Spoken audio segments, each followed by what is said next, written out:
السلام علیکم ورحمۃ اللہ وبرکاتہ۔ میرے محترم ناظرین، آج ان حضرات کے لیے جو اولاد کی نعمت سے محروم ہے، ان جوڑوں کے لیے شیخ القرآن والحدیث حضرت مولانا پیر سید بادشاہ گل بخاری رحمۃ اللہ علیہ کا ایک وظیفہ وہ بیان کروں گا، اور انشاءاللہ اس وظیفے کی بدولت اللہ تبارک و تعالی ان بے اولاد حضرات جوڑوں کو اولاد کی نعمت سے سرفراز فرمائیں گے۔ میرے عزیز دوستو، شوہر اور بیوی جب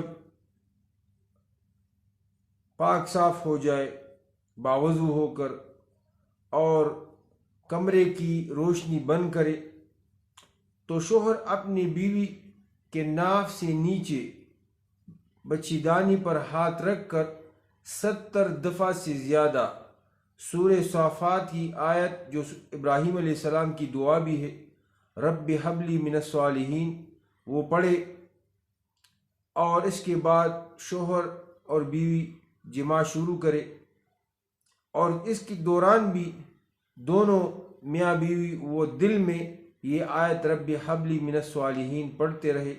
انشاءاللہ اللہ جل جلالہ ان بے اولاد حضرات کو، ان جوڑوں کو اولاد کی نعمت سے سرفراز فرمائیں گے۔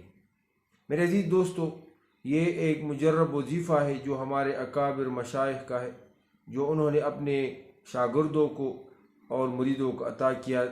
آج میں اپنے ان ناظرین سے جو اس نعمت سے محروم ہیں، ان کے لیے یہ وظیفہ پیش کر رہا ہوں۔ اللہ تبارک و تعالیٰ ان تمام بے اولاد جوڑوں کو اولاد کی نعمت سے سرفراز فرمائے۔ وآخر دعوانا الحمدللہ رب العالمین۔